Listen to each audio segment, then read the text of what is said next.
നിങ്ങളുടെ വീട്ടിലെ happy place എവിടെയാണ്? നിങ്ങൾക്ക് ഏറ്റവും കൂടുതൽ സമയം സ്പെൻഡ് ചെയ്യാൻ, അല്ലെങ്കിൽ അവിടെ ഇരിക്കുമ്പോഴാണ് എനിക്ക് ഏറ്റവും കൂടുതൽ സന്തോഷം കിട്ടുന്നത്, സമാധാനം കിട്ടുന്നത്, അങ്ങനെ ഒരു സ്പേസ് നിങ്ങളുടെ വീട്ടിലുണ്ടോ? അല്ലെങ്കിൽ അതിനെക്കുറിച്ച് നിങ്ങൾ ഇതുവരെയും ചിന്തിച്ചിട്ടില്ലയോ? ചിലർക്ക് അതങ്ങനെ ഒരു സ്പേസ് ആവണമെന്നില്ല. മനസ്സ് ശാന്തമാവാനുള്ള ഒരു സെൻ കോർണറായിരിക്കാം, മെഡിറ്റേഷൻ ചെയ്യുന്ന ഒരു സ്പേസ് ആയിരിക്കാം, ഇതും അല്ലെങ്കിൽ വെറുതെ ചുമ്മാ ഇരിക്കാൻ ഇഷ്ടപ്പെടുന്ന ഒരു സ്പേസ് ആയിരിക്കാം.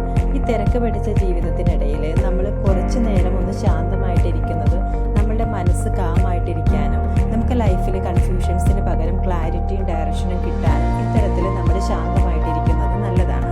നിങ്ങൾക്ക് അതിന് വേണ്ടി സെപ്പറേറ്റ് ആയിട്ടൊരു സ്പേസ് ഇല്ലെങ്കിൽ നിങ്ങളുടെ വീടിൻ്റെ ലിവിങ് റൂമിൻ്റെ ഒരു പാർട്ടോ ബെഡ്റൂമിൻ്റെ ഒരു പാർട്ടോ നിങ്ങൾക്ക് ഇഷ്ടമുള്ളൊരു ചെറിയൊരു സ്പേസ് ആയാലും നിങ്ങൾക്ക് അങ്ങനെ ഒരു സ്പേസ് ക്രിയേറ്റ് ചെയ്തെടുക്കാൻ പറ്റും. ജസ്റ്റ് നിങ്ങൾ അങ്ങനെ ഒന്ന് ഉണ്ടാക്കി നോക്കൂ. അതിൻ്റെ ഡിഫറൻസ് എന്താണെന്നുള്ളതൊന്ന് ഫീൽ ചെയ്ത് നോക്കൂ.